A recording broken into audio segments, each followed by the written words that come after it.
Não se turbe o vosso coração, credes em Deus, credes também em mim. Na casa do meu Pai há muitas moradas. Se não fosse assim, eu não lhe teria dito, pois vou preparar-vos lugar. E quando eu for e vos preparar lugar, voltarei e vos receberei para mim mesmo, para que onde eu estiver, estejais vós também. Muito bom dia, com a bênção, com a graça de Deus sobre a tua vida nessa manhã. Peço a Deus que os anjos deles visitem você. Se porventura você não teve uma noite legal, boa, agradável, que descansou, mas hoje, através do poder do Espírito, com a palavra de Deus no teu coração, você possa ser renovado, fortalecido para dar continuidade na tua caminhada. Se porventura você está ansioso por alguma notícia de trabalho, saúde ou alguma outra necessidade, vou pedir ao Senhor que visite o teu lar, que te conforte, renove a esperança, força e fé, para que você encontre paz, segurança ao lado do nosso Deus. Todos os dias nesse canal nós estudamos um capítulo da palavra do Senhor e nessa manhã convido você a ter nas mãos a palavra de Deus no livro de Mateus, capítulo 11, o versículo 2. Quando João ouviu no cárcere falar das obras de Cristo, mandou por seus discípulos perguntar-lhe: nós sabemos que esse mundo conspira contra os propósitos do Senhor. Quanto mais longe nós vivermos do pecado, mais força nós teremos para agradar ao Senhor. Se porventura nós descuidarmos um dia ou em algum momento, tenha certeza, o pecado irá inundar a nossa vida, terá o controle do nosso coração e nós estaremos completamente perdidos.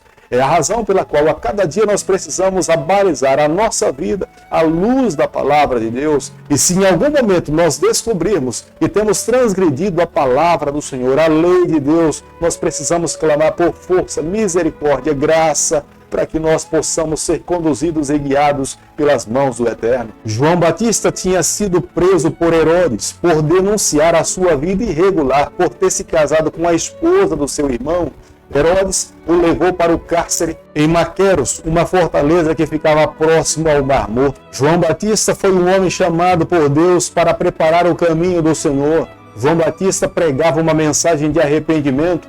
João Batista apresentava as verdades que Deus tinha colocado no seu coração. João Batista, na verdade, escolheu viver mais para o céu e menos para essa terra. É a razão pela qual João Batista não tinha medo de apontar o pecado na vida da sociedade e das pessoas. João Batista estava comprometido com Deus em levar uma geração a reconhecer os seus erros, as suas falhas e estar pronta quando Cristo estabelecesse o seu reino aqui nessa terra. A maneira de Jesus desenvolver o seu ministério aqui nesse mundo trouxe dúvidas ao coração de João Batista. É a razão pela qual ele pede para que os seus discípulos possam ir até Jesus e consultar a Jesus se de fato Jesus era o Messias ou se eles deveriam esperar uma outra pessoa. E Jesus, olhando para os discípulos de João Batista, fala para eles: vejam o que vocês estão vendo, cegos estão enxergando, os coxos estão voltando a andar, pessoas que estão mortas estão voltando a ter a vida. Fale para João Batista acerca do que vocês estão testemunhando.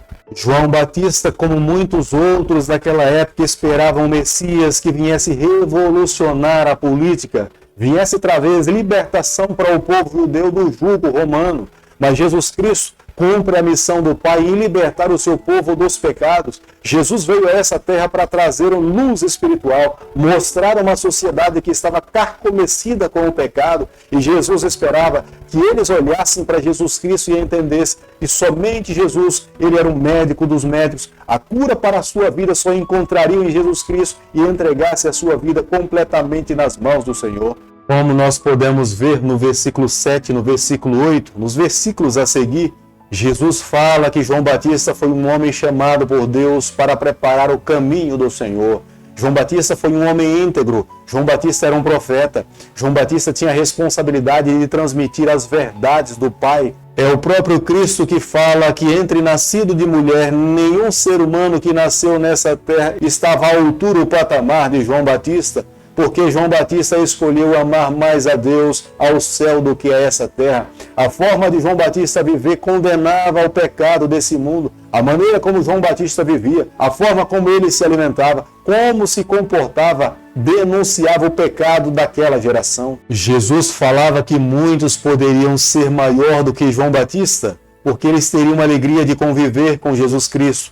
Eles veriam a morte de Jesus Cristo. Enquanto João Batista não iria participar de uma convivência pessoal com o Mestre, João Batista perderia sua vida em decorrência de viver a fidelidade ao lado do Senhor. Mateus capítulo 11, o versículo 13, a Bíblia diz o seguinte: porque todos os profetas e a lei profetizaram até João.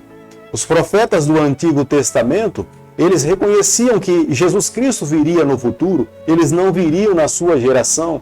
É a razão pela qual eles foram chamados por Deus para anunciar o renovo, o Messias, que um dia colocaria os seus pés nessa terra para morrer morte de cruz, para trazer libertação para todo aquele que cresce no Senhor. Quando a Bíblia está falando que a lei e os profetas profetizaram até João, é porque João teve a alegria de se deparar com o Filho de Deus. Ele teve a notícia que Jesus tinha colocado os seus pés nessa terra. Ele estava vivo, ele iria cumprir a sua missão. Ele tinha preparado também homens para que pudesse proclamar as boas novas de salvação. Em João Batista se cumpre as profecias do Antigo Testamento e as leis de que de fato Jesus Cristo nasceria de uma virgem e ele morreria morte de cruz para nos trazer libertação dos nossos pecados. Jamais esse versículo pode ser utilizado para dizer que a lei de Deus chegou ao seu final, porque Jesus Cristo, quando colocou os seus pés nessa terra, Jesus Cristo mesmo falou que a lei de Deus jamais se passaria nem o I, nem o J ou um tio da lei de Deus,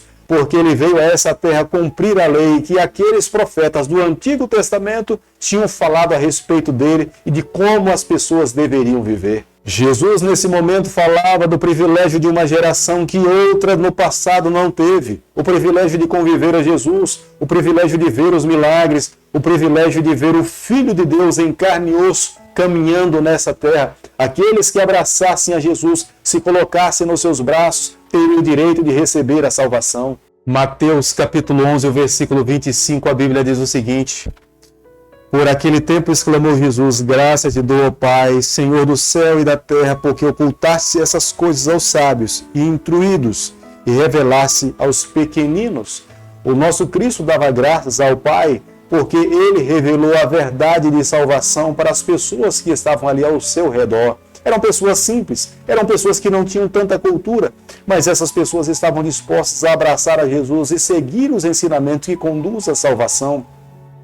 Jesus sabia que a única forma dessa geração encontrar a vida eterna era através dele. Se não fosse através de Jesus, toda aquela geração e posterior estaria completamente perdida. Embora os sábios e doutores daquela geração se orgulhassem, batiam no peito que tinham muito conhecimento, mas eles não tinham enxergado a beleza em Jesus Cristo. Era a razão pela qual eles criticavam ao Senhor, mas haviam outros que não tinham tanto conhecimento, mas estavam dispostos a beber da água da vida, que eram as palavras do Senhor. É por isso que Jesus fala: vinde a mim, todos que estáis cansados, sobrecarregados, e eu vos aliviarei.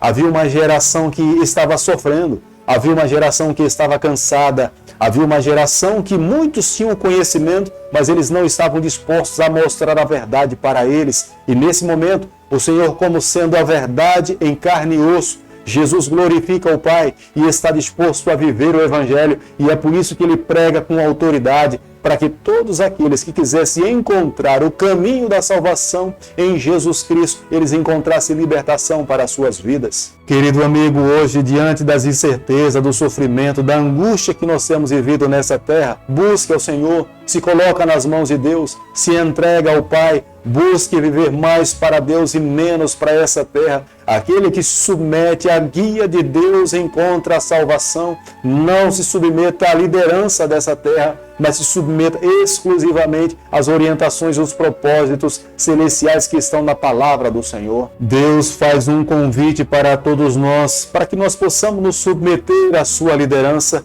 Aqueles que se colocam nas mãos do Senhor encontram alívio para os seus fardos, encontram perdão para os seus pecados, encontram esperança para um coração que já perdeu a esperança. Somente em Jesus nós encontramos essa cura, somente em Jesus nós encontramos essas verdadeiras verdades. Que a cada dia que vivamos nessa terra nós possamos nos submeter à vontade do Senhor e permitir que Ele conduza a nossa trajetória. Querido Pai, em Tuas mãos nessa manhã nós nos colocamos. Queremos viver exclusivamente para o Senhor. Toma o nosso coração, perdoa os nossos pecados, nos dê a graça de um dia estarmos com o Senhor por toda a eternidade. É o nosso pedido e a nossa oração e nós fazemos em nome de Jesus. Que o Senhor te abençoe e te guarde. Ele faça resplandecer o seu rosto sobre você. Que Ele tenha misericórdia de você. E sobre você nessa manhã Ele levante o seu rosto e conceda a sua paz em nome de Jesus. Amém.